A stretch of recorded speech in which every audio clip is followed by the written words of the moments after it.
Stop! Tate Taylor just did something that should have been impossible after winning a world title in the 100 meters. He ran the opening round of the 200 and barely looked like he was racing. 21.02 seconds. That sounds slow for a teenager who just ran 9.94. But here's the terrifying part. He won his heat, he barely pushed, and now the entire 200-meter field has a problem. Because if Tate Taylor was really saving energy, what happens when he finally goes all out?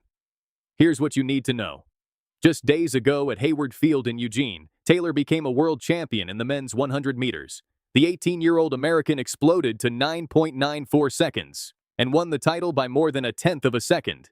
Gary Card of Jamaica finished second. Taylor had just become one of the fastest teenage sprinters on earth. But the 100 meters may not even be his best event, because the 200 is where this kid becomes dangerous. Back in July at the Prefontaine Classic, Taylor lined up against Olympic champion Letsile Tebogo. He wasn't even supposed to be in the race. He only got the opportunity after Gout Gout withdrew with an injury. And then Taylor shocked everyone. He ran 19.75 seconds into a headwind against an Olympic champion and beat him. That performance made Taylor the first American high school athlete to win a Diamond League 200-meter race. It also put him among the fastest under-20 athletes in history. So when the 200-meter round started in Eugene, everyone expected another monster performance. Instead, Taylor did something even more interesting. He cruised. While other athletes were fighting to break 21 seconds, Taylor crossed in 21.02. First place. No panic, no celebration, no desperate sprint to the line. He simply controlled the race and moved on, and that's exactly what made the performance so scary. Taylor had already raced 3 rounds in the 100 meters. He had already won a world title.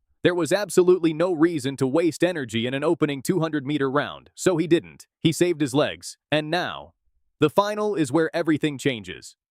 Because Taylor's personal best is 19.75. And if the conditions are right, there is a very real possibility that he attacks that number again, maybe even 19.7.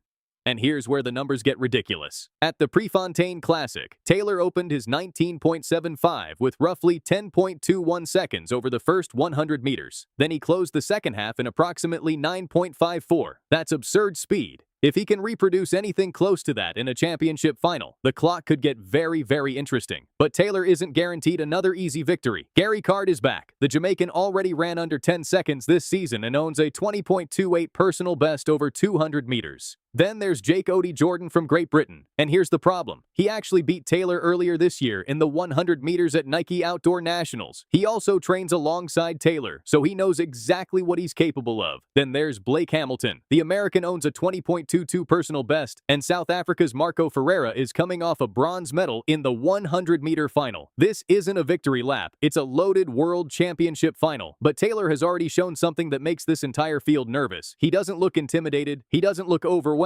And he doesn't seem interested in proving himself every single round. He just keeps winning. That's why fans have started calling him Cheat Code. And honestly, the nickname makes sense, because an 18-year-old running 9.94, then casually winning a 200-meter heat in 21.02, after already racing through a championship 100-meter schedule, doesn't look normal. The biggest question now isn't whether Tate Taylor can win another gold medal. He already proved that.